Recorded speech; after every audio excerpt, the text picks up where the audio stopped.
The North Atlantic gnawed at the hull of the salvager, a rhythmic clang that vibrated through Josephine Griffin's bones. Years at sea had tuned her body to the ocean's language. The gentle sway, the creak of the deck, the hungry slap of waves against steel. Today, however, the ocean whispered a new story, a story of something unknown lying beneath the waves. Her sonar, usually a reliable companion, pulsed with a frantic rhythm, painting a picture on her console unlike anything she'd seen before.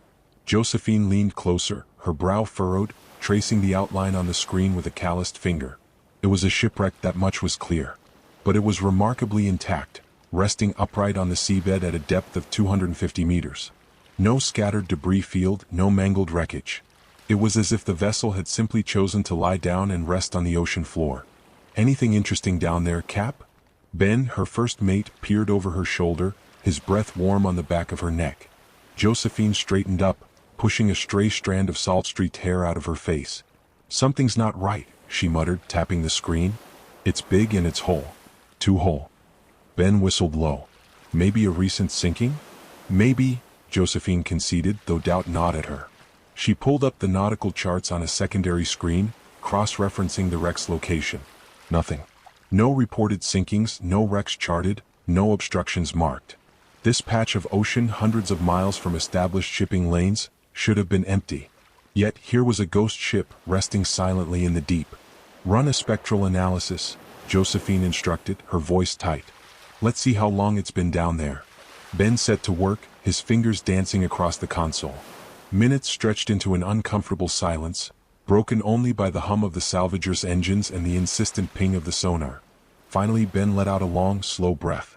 "Well, that's just weird," he said, turning back to Josephine, his expression a mixture of confusion and awe. "The spectral analysis suggests the hull's been down there for at least 50 years, maybe longer. But the metal, there's barely any corrosion. It's like it's been preserved." Josephine's unease intensified. A 50-year-old wreck, perfectly preserved, in the middle of nowhere, not on any chart. It felt wrong, all wrong. Her gut, honed by years of navigating the treacherous world of salvage, screamed at her to leave it alone. But another, more insistent voice, whispered of untold riches, of a discovery that could set her up for life. "Prep the ROV," she said, her voice firm, pushing down the nagging sense of foreboding. "I want to get a closer look." 2 hours later, the remotely operated vehicle descended into the inky blackness, its powerful lights cutting through the gloom. On the monitors in the salvager's control room, the ghostly outline of the wreck slowly materialized. It was a cargo vessel, its lines sleek and modern, belying its apparent age. The name, once emblazoned on the stern, had been stripped away, leaving only a ghostly scar of bare metal. More troubling, the cargo hatches were open, gaping maws in the ship's side. "What do you think happened?" Ben asked, his voice hushed. Josephine shook her head, her gaze fixed on the monitors. "I don't know, but I intend to find out."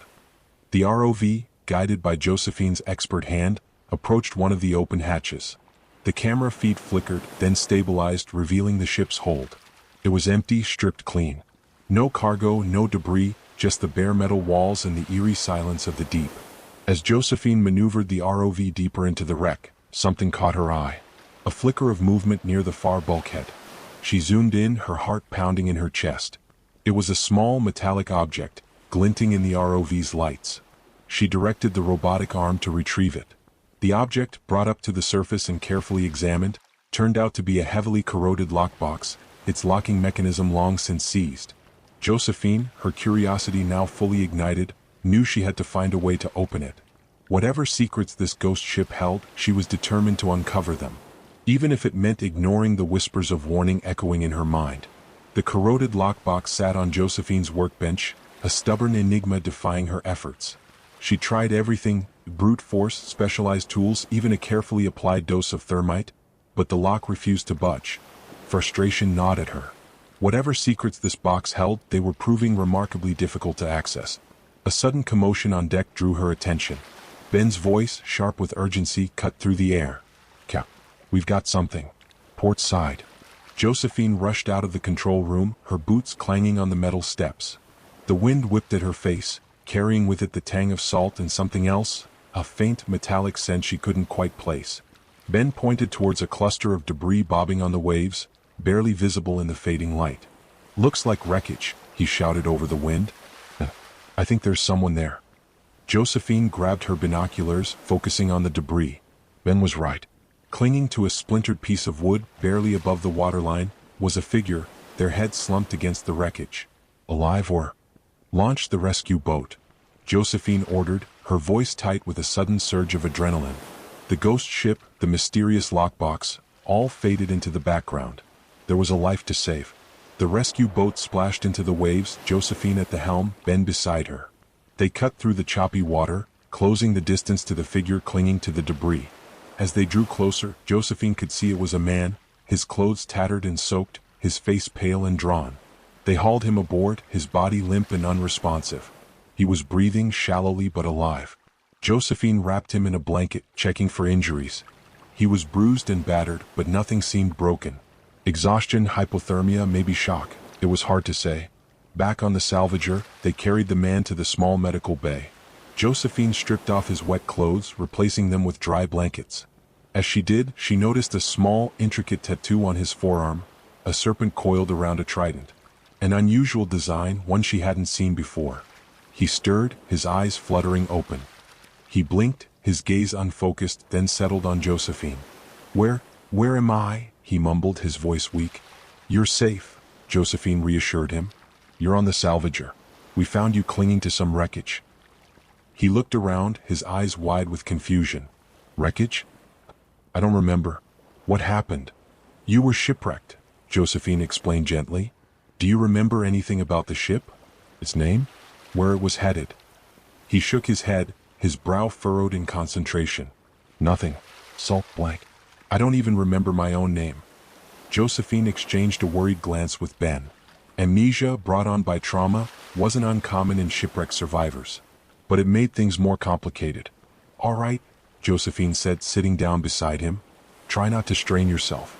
Just rest. We'll figure things out." Over the next few hours, the man slowly regained his strength. He introduced himself as Owen Hayes, a name that seemed to surface from the depths of his returning memory. He remained disoriented, his recollections of the shipwreck fragmented and unclear. He remembered a storm, the terrifying creak of the ship's hull, the icy plunge into the water. But the details, the name of the ship, the circumstances leading to the disaster, all remained shrouded in a fog of amnesia. Despite her inherent cynicism, Josephine found herself drawn to Owen. He was charming, intelligent, and genuinely grateful for their rescue. He regaled them with stories of his life before the shipwreck, his travels, his work as a marine biologist, his love for the ocean. He spoke with such passion and sincerity that even Josephine, hardened by years of dealing with the worst of humanity, found herself lowering her guard.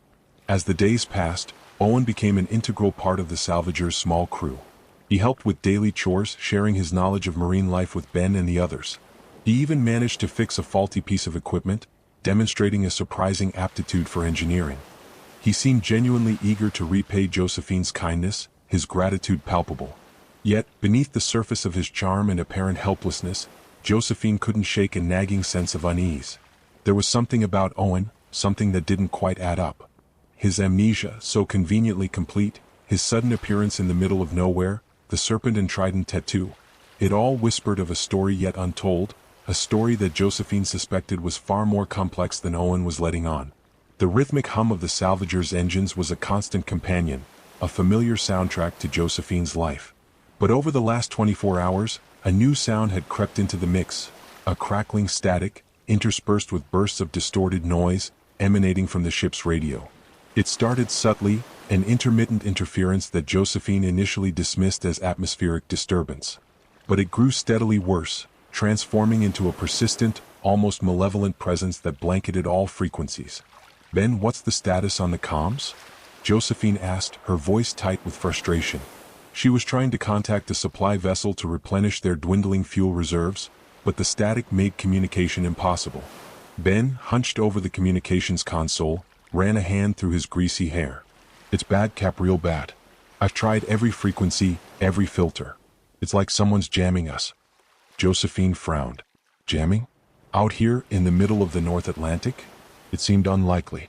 But the persistent static, its intensity and pervasiveness, suggested something more than just natural interference. Suddenly, a burst of clear sound cut through the static. A series of numbers and letters, spoken in a clipped, monotone voice. Then just as quickly it was gone, replaced by the incessant crackling. "Did you catch that?" Josephine asked, her heart pounding. Ben nodded, his eyes wide. "Yeah."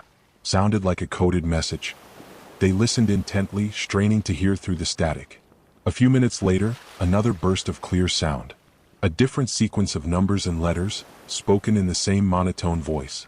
Then silence, save for the crackling interference. Josephine felt a chill run down her spine. Coded messages? Directed at whom? Her gaze drifted towards Owen, who was sitting quietly in a corner of the control room, seemingly absorbed in a book. He hadn't reacted to the strange transmissions, his expression calm and unreadable. But Josephine noticed a subtle tightening of his jaw, a flicker of something in his eyes that she couldn't quite decipher. Over the next few hours, the coded messages continued, interspersed with the unrelenting static. Each time, Owen maintained his facade of obliviousness, but Josephine's suspicion grew. It was too much of a coincidence. These messages, appearing out of nowhere, coinciding with Owen's presence on the salvager, it felt wrong. Josephine decided to test her theory. She casually mentioned the radio interference to Owen, feigning annoyance. "This static is driving me crazy," she said, glancing at him surreptitiously. "It's like someone's trying to block our communications." Owen looked up from his book, his expression a picture of innocent concern. "Really? That's strange. I haven't noticed anything." Josephine studied him carefully, searching for any telltale sign, any flicker of recognition. But his face remained impassive. He was good, she had to give him that. But Josephine's instincts, honed by years of navigating the treacherous waters of the salvage business, screamed that something was amiss. Later that evening, while Owen was asleep in his cabin, Josephine slipped into the room where they had stored his salvaged belongings. A small, waterproof bag containing a few personal items, a worn leather wallet, a tarnished silver locket, a half-filled journal. Josephine carefully examined each item, her fingers moving with practiced efficiency. The wallet contained a few faded photographs. Owen with a group of people she didn't recognize, Owen standing on the deck of a ship that looked nothing like the wrecked vessel they had discovered. The locket contained a miniature portrait of a young woman, her face blurred and indistinct. The journal, its pages damp and stained, was filled with cryptic entries, a mixture of scientific observations and philosophical musings. Nothing that offered any concrete clues to Owen's identity or the circumstances surrounding the shipwreck. But as Josephine flipped through the journal, she noticed something odd. Several pages had been torn out, leaving jagged edges and gaps in the narrative. Why would someone tear pages out of a journal? What were they trying to hide? Josephine's unease intensified. The coded messages, Owen's feigned ignorance, the missing journal pages, the pieces of the puzzle were beginning to fall into place, forming a picture that was far more sinister than she had initially imagined. She closed the journal, a knot of apprehension tightening in her stomach. She had rescued a man from the sea, offered him shelter and care. But what if, in doing so, she had unwittingly invited a wolf into her sheep's clothing? The dawn painted the sky in hues of gray and rose, a muted spectacle that did little to lift the oppressive atmosphere on the salvager. The static continued its relentless assault on the radio, punctuated by the occasional burst of coded messages. Josephine, fueled by coffee and a growing sense of unease, paced the deck, her eyes scanning the horizon. The vast expanse of the North Atlantic, normally a source of solace, now felt menacing, pregnant with unseen dangers. Ben joined her, his face etched with worry. "Still no luck with the comms, Cap," he reported, his voice grim. "And we're getting low on fuel. We'll need to find a port soon." Josephine nodded, her gaze fixed on a distant point on the horizon. "I know. I'm trying to figure out our best option." As she spoke, a flicker of movement caught her eye. A small, white shape, barely discernible against the steel-gray waves. She squinted, focusing her binoculars on the distant object. It was a boat, a small fishing vessel, its lines unfamiliar. "Ben, take a look at this," she said, handing him the binoculars. "What do you make of it?" Ben studied the vessel for a moment, his brow furrowed. "Can't say I recognize the design. Doesn't look like anything from around here." Before he could elaborate, another white shape appeared on the horizon, then another and another. Small fishing boats, all converging on the salvager, their movements purposeful, almost predatory. Josephine felt a cold knot of dread tighten in her stomach. This was no coincidence. These boats, appearing out of nowhere, their intentions unclear, were a harbinger of trouble. Ben, get us underway, she ordered, her voice sharp with urgency. Head due east. Let's see if we can lose them. The salvager's engines roared to life, the ship vibrating with renewed purpose. Josephine gripped the wheel, her knuckles white, her eyes fixed on the approaching vessels. They were gaining on them, their numbers growing with alarming speed. It was as if they were emerging from the very fabric of the ocean, a silent armada materializing from the depths. Josephine glanced back at Owen, who had emerged from his cabin and was watching the unfolding scene with a mixture of confusion and apprehension. "What's going on?" he asked, his voice strained. "Why are those boats chasing us?" Josephine didn't answer. She couldn't. She didn't know the answer herself. But she had a growing suspicion that Owen, despite his professed amnesia, held the key to this unfolding mystery. The fishing boats continued their relentless pursuit, their engines whining like angry insects. They were faster than the salvager, their smaller size allowing them to navigate the choppy waters with greater agility. Josephine pushed the engines to their limit, the ship groaning in protest, but it wasn't enough. The boats were closing in, forming a tightening circle around the salvager. Josephine realized she was trapped. With her fuel reserves dwindling and the fishing boats closing in, her options were limited. She needed to find a port, a safe haven, and quickly. She consulted the charts, her fingers tracing the coastline. There was a small island, barely more than a speck on the map, about 50 nautical miles to the east. It was a long shot, but it was her only hope. "Ben, set a course for Isla Negra," she instructed, her voice tight. "It's our only chance." Ben nodded, his face grim. "Aye, Cap. But I don't like it. That place has a reputation." "I don't care," Josephine replied, her eyes fixed on the approaching boats. "Right now it's the best we've got." The salvager, its engine straining, limped towards Isla Negra, the fishing boats shadowing its every move. As they approached the island, Josephine's unease intensified. The island, shrouded in a perpetual mist, exuded an aura of isolation and decay. The small harbor, nestled in a sheltered cove, was eerily quiet, the docks deserted. As the salvager entered the harbor, a chilling sight met Josephine's eyes. Hundreds of men, dressed in dark, nondescript clothing, stood silently on the docks, their faces impassive, their gazes fixed on the approaching vessel. They were all built similarly, lean, wiry, with a hard, weathered look about them. They stood motionless, like statues, their silence more menacing than any shouted threat. Josephine felt a shiver run down her spine. This was no ordinary fishing port. This was something else entirely. Something sinister. And she had a sinking feeling that she had just sailed into the heart of it. Owen, standing beside her, seemed to have undergone a transformation. His initial confusion and fear had vanished, replaced by a chilling composure. He stood tall, his eyes scanning the silent figures on the docks, a faint smile playing on his lips. It was a smile that sent a chill down Josephine's spine, a smile that spoke of power and control. She realized with a sickening certainty that she had walked into a trap. And Owen, the seemingly helpless castaway, was the one who had sprung it. The salvager nudged against the crumbling dock, the gentle bump echoing through the unervingly silent harbor. 200 men, perhaps more, lined the waterfront. They stood shoulder to shoulder, a silent, watchful wall of dark clothing and hard faces. None spoke. None moved. Their stillness was more unsettling than any aggressive display could have been. It was the stillness of predators, patient and confident in their control. Josephine cut the engines, the sudden silence amplifying the unnatural quiet of the harbor. The only sound was the gentle lapping of waves against the hull and the distant cries of gulls wheeling overhead. Beside her, Owen stood motionless, his gaze sweeping across the assembled men, a subtle shift in his demeanor. The fear and confusion he displayed at sea had vanished, replaced by an almost unsettling calm. He seemed to draw strength from the silent presence of the men on the dock, his shoulders squared, his chin lifted. He no longer looked like a rescued castaway. He looked like a king surveying his domain. Ben emerged from the control room, his face pale. "Cap, what in the hell is going on here?" he whispered, his voice barely audible above the lapping waves. Josephine shook her head, her throat suddenly dry. "I don't know, Ben," she replied, her voice hoarse. "But I have a bad feeling about this." She glanced at Owen, who was still staring at the men on the dock, a faint smile playing on his lips. "Owen," she said, her voice tight, "do you recognize any of these men? Do you know what's going on?" He turned to her, his eyes meeting hers, and for a moment, Josephine saw a flicker of something cold and calculating in their depths. "I don't know who they are," he said, his voice smooth, controlled. "But I think they're here for me." As if on cue, a small gap opened in the ranks of the silent men, and a figure stepped forward. He was older than the others, his face deeply lined, his movements deliberate.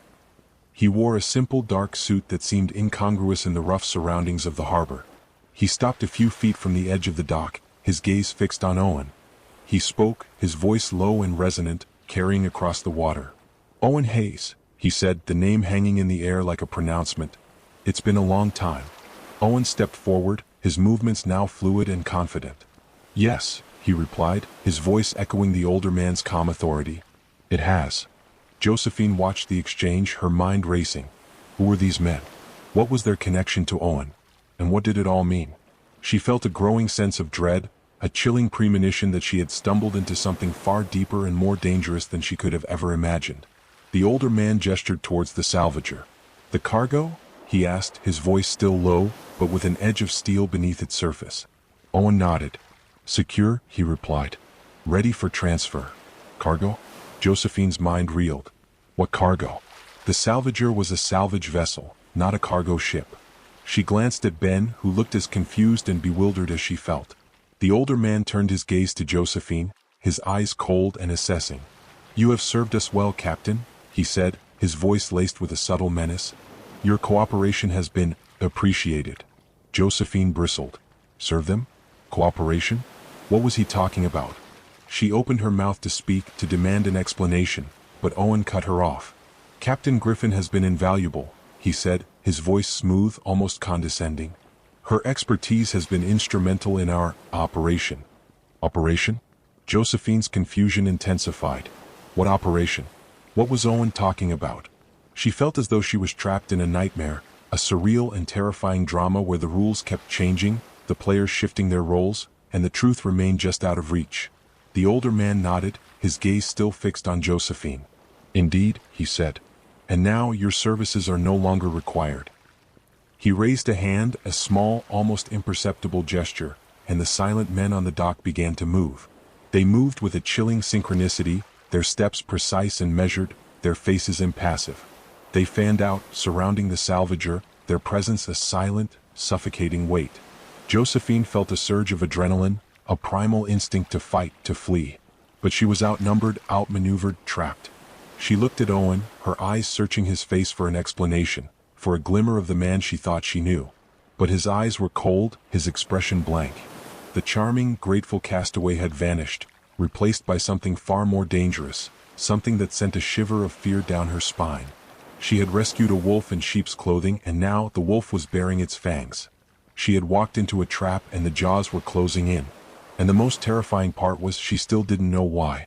Josephine's mind raced, a whirlwind of confusion and growing terror. She had to get out, had to understand what was happening. The silent men on the dock were closing in, their presence a suffocating weight. But she couldn't shake the feeling that the answers, the key to this bizarre and terrifying puzzle, lay back at the wreck site. Feigning a need to check the salvager's hull for damage from the rough seas, Josephine requested a small boat. Surprisingly, Owen agreed, perhaps confident in his control over the situation, perhaps underestimating her resourcefulness. Two of the silent men rowed her out to the wreck site, their faces impassive, their movements robotic. Back at the ghostly wreck, the familiar hum of the ROV as it descended into the depths was a strange comfort in the midst of the swirling uncertainty. The robotic arm, guided by Josephine's steady hand, explored the open cargo holds again, this time with a more focused purpose. She remembered the strange way the ship had settled, upright and intact, as if placed deliberately on the seabed. It didn't make sense for a ship that had supposedly been caught in a storm. She directed the ROV to the ship's lower decks, areas she hadn't explored thoroughly on her initial dive. As the camera feed flickered to life, revealing a section of the lower hull, she noticed something odd. A series of small, almost imperceptible lines running along the metal plating. She zoomed in, her heart pounding in her chest. They weren't natural markings. They were welds, expertly disguised, almost invisible to the naked eye. Josephine directed the ROV to investigate further. The robotic arm, equipped with a small cutting tool, carefully probed one of the welds. The metal gave way, revealing a hidden compartment, its dark interior obscured by shadows. Josephine's breath caught in her throat. This wasn't a cargo ship. It was something else entirely. As the ROV's light penetrated the darkness of the compartment, a chilling sight was revealed. Rows of makeshift bunks stacked 3 high filled the cramped space. They were empty now, but the remnants of human occupation remained: discarded clothing, empty water bottles, a child's worn teddy bear lying forlornly on one of the bunks. Josephine felt a wave of nausea wash over her. This wasn't a shipwreck. It was a prison. A floating cage designed to transport human cargo. She explored other sections of the lower decks, discovering more hidden compartments, all bearing the same chilling evidence of human trafficking. The shipwreck was a staged event, a carefully orchestrated deception designed to bring Owen's illicit cargo ashore. The coded messages, the silent men on the dock, Owen's feigned amnesia, it all clicked into place, forming a horrific picture of calculated cruelty and exploitation. The lockbox. Josephine suddenly remembered the corroded lockbox she had salvaged from the wreck. She had assumed it contained valuables, perhaps clues to the ship's identity. But now she realized its true significance. It likely contained the manifest, the names and details of the human beings trapped within this floating prison. She had to get back to the salvager, had to open that lockbox, had to find a way to expose Owen and his network. The 2 silent men rowed her back to the harbor, their faces still impassive, oblivious to the horrifying truth she now carried. As they approached the salvager, Josephine saw Owen standing on the deck, his gaze fixed on her, a faint smile playing on his lips. He looked confident, in control, unaware that she held the key to his downfall. Josephine climbed aboard, her mind racing, her heart pounding. She had to act quickly before Owen realized what she knew. She had to find a way to contact the authorities, to expose this horrific operation and bring Owen to justice. But first she had to open that lockbox. The secrets it held were the key to unraveling this nightmare, to freeing herself from the tightening web of Owen's deception. The silent men on the dock, the chilling emptiness of the hidden compartments, the ghostly presence of the wreck itself, it all fueled her determination. She had stumbled into a darkness far deeper than she could have ever imagined, but she would not be consumed by it. She would fight back. She would expose the truth no matter the cost. The lockbox sat on the workbench in the salvager's control room, a stubborn, silent testament to the horrors Josephine had uncovered. She grabbed a heavy-duty grinder, the whine of its motor a jarring counterpoint to the oppressive silence of the harbor. Sparks flew as she attacked the corroded lock, the acrid smell of burning metal filling the air. Finally, with a groan of protesting metal, the lock gave way. Inside, nestled amongst layers of protective padding, was not a collection of valuables, but a thick sheaf of papers. Josephine carefully unfolded them, her hands trembling. It was the manifest, a meticulously detailed record of the human beings Owen had transported in his floating prison. Names, ages, nationalities, a chilling testament to the scale of his operation. There were over 200 names on the list, matching the approximate number of silent men waiting on the dock. Josephine's blood ran cold. These weren't just enforcers. They were the cargo. She scanned the documents, searching for any clue, any indication of where they had been taken from, where they were being taken to. A small, handwritten notation in the margin of one page caught her eye. A series of numbers and letters, followed by the word relay. It was the same code used in the radio transmissions she had intercepted. The static wasn't jamming her communications. It was concealing Owen's. Josephine grabbed the ship's radio, frantically trying to contact the authorities. But the static was worse than ever, a wall of impenetrable noise blocking every frequency. Owen had tightened the net. A shadow fell across the doorway. Josephine spun around, her heart pounding. Owen stood there, his eyes cold, his face devoid of any trace of the charm and gratitude he had once displayed. "I see you found my little secret," he said, his voice devoid of emotion. Josephine clutched the manifest, her knuckles white. "You're a monster," she spat, her voice shaking with rage. Owen shrugged, a faint smile playing on his lips. "Business is business, Captain. Supply and demand. These people are commodities, nothing more." He stepped closer, his gaze fixed on her. "You've proven yourself to be resourceful, Captain Griffin. More resourceful than I anticipated. I'll offer you a choice. Join me. Help me manage my operations. You'll be richly rewarded." Josephine stared at him, her disgust overwhelming her fear. "I'd rather rot in hell," she hissed. Owen's smile vanished, his eyes hardening. "A pity," he said, his voice now laced with steel.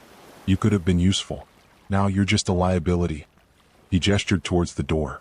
Two of the silent men entered, their faces impassive, their movements precise. They grabbed Josephine, their grip like iron. She struggled, but it was useless. They dragged her out of the control room towards the waiting crowd on the dock.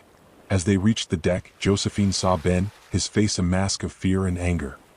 He lunged towards them, but he was quickly overpowered by other silent men who seemed to materialize from nowhere. Owen stepped forward, his eyes meeting Josephine's, a chilling triumph in his gaze. "You made a mistake, Captain," he said, his voice soft, almost a whisper. "You underestimated me. You thought you were rescuing a helpless castaway. But you were wrong. You were just a pawn in my game." He paused, his eyes scanning the manifest she still clutched in her hand. "This," he said, tapping the papers, "is worth more than you can imagine. And now it's mine." He reached out, his hand closing around the manifest. As he did, Josephine's mind raced.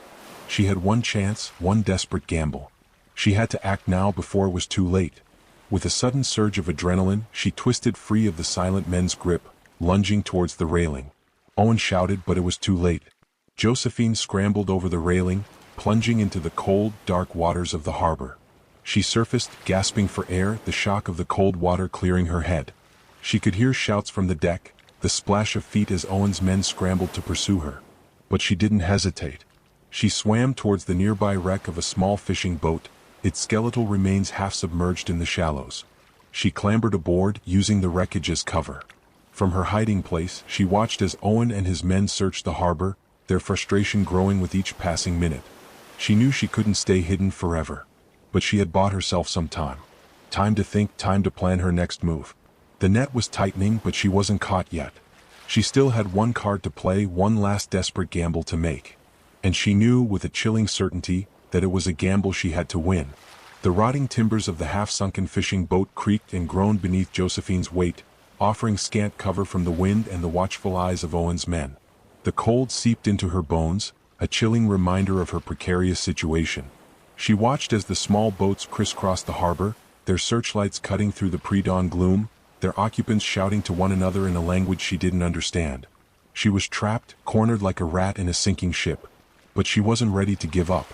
Not yet.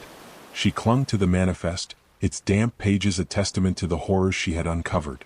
These names, these lives were her responsibility now. She wouldn't let Owen escape justice. She wouldn't let these people become just another statistic in the grim ledger of human trafficking. A plan, audacious and desperate, began to form in her mind. She remembered the layout of the wreck, the hidden compartments, the open cargo hatches. She remembered the spectral analysis, the strangely preserved metal, the lack of corrosion. She remembered the nagging feeling of wrongness, the sense that something about the wreck didn't quite add up. She pulled a small, waterproof flashlight from her pocket, its beam cutting through the gloom. She scanned the manifest again, her eyes focusing on the handwritten notation in the margin. The code, the relay point. She had a theory, a wild, desperate gamble that might just be crazy enough to work. She slipped back into the water, the cold a sharp shock to her system. She swam silently, keeping low in the water, using the shadows of the larger boats to conceal her movements. She reached the salvager unnoticed and climbed back aboard, using the same route she had taken when she'd retrieved the lockbox. Back in the control room, she worked quickly, her movements driven by a desperate urgency. She accessed the ship's systems, bypassing the security protocols Owen had likely put in place. She pulled up the schematics of the wreck, focusing on the engine room and the fuel tanks. She remembered Ben's words, the spectral analysis showing minimal corrosion despite the wreck's age. What if the fuel tanks were still intact? What? A flicker of movement on the monitors caught her eye. One of the search boats was heading back towards the salvager. Time was running out. Josephine took a deep breath and initiated the sequence. She activated the ROV, sending it down to the wreck once more. She directed it to the engine room, to the main fuel line. She then accessed the salvager's remote detonation system, usually reserved for underwater demolition work. The ROV reached its destination. The camera feed showed the engine room eerily preserved, the fuel line still intact. Josephine's gamble had paid off. She armed the detonator, her finger hovering over the trigger. This was it, her last chance. She heard footsteps on the deck, the sound of approaching voices. They were coming for her.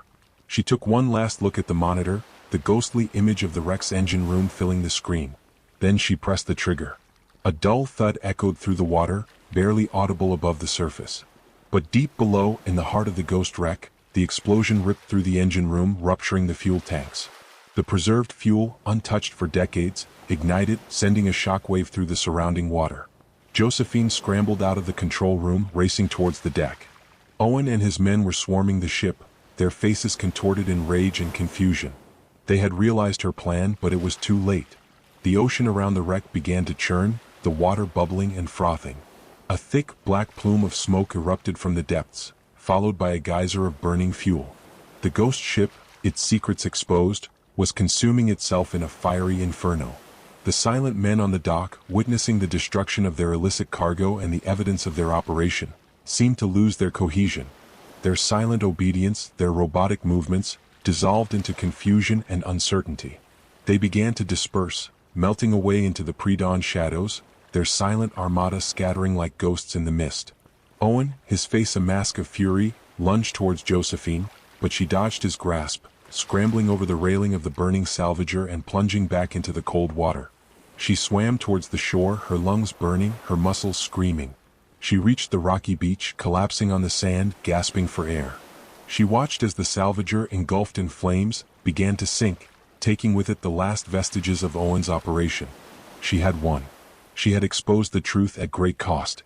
She saw Owen standing on the deck of a small boat, his face contorted in rage and defeat, watching as his empire crumbled around him. He made no attempt to pursue her. He knew he was beaten. Josephine, exhausted but triumphant, clutched the manifest, its damp pages now stained with seawater and soot. She had lost her ship, her livelihood, but she had saved lives, exposed a monster, and brought a glimmer of justice to the silent victims of Owen's greed. She had stared into the abyss, and the abyss had blinked first.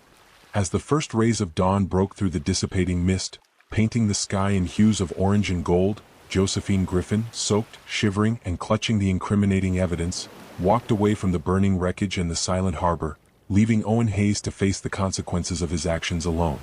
The poor captain, so eager to offer aid to a castaway, had unknowingly unleashed a silent armada. But in the end, it was her courage, her resilience, and her willingness to fight back that had scattered the armada and silenced its master. The consequence of Owen sharing her meal wasn't the arrival of his men. It was the opportunity she needed to unravel his scheme and bring him down.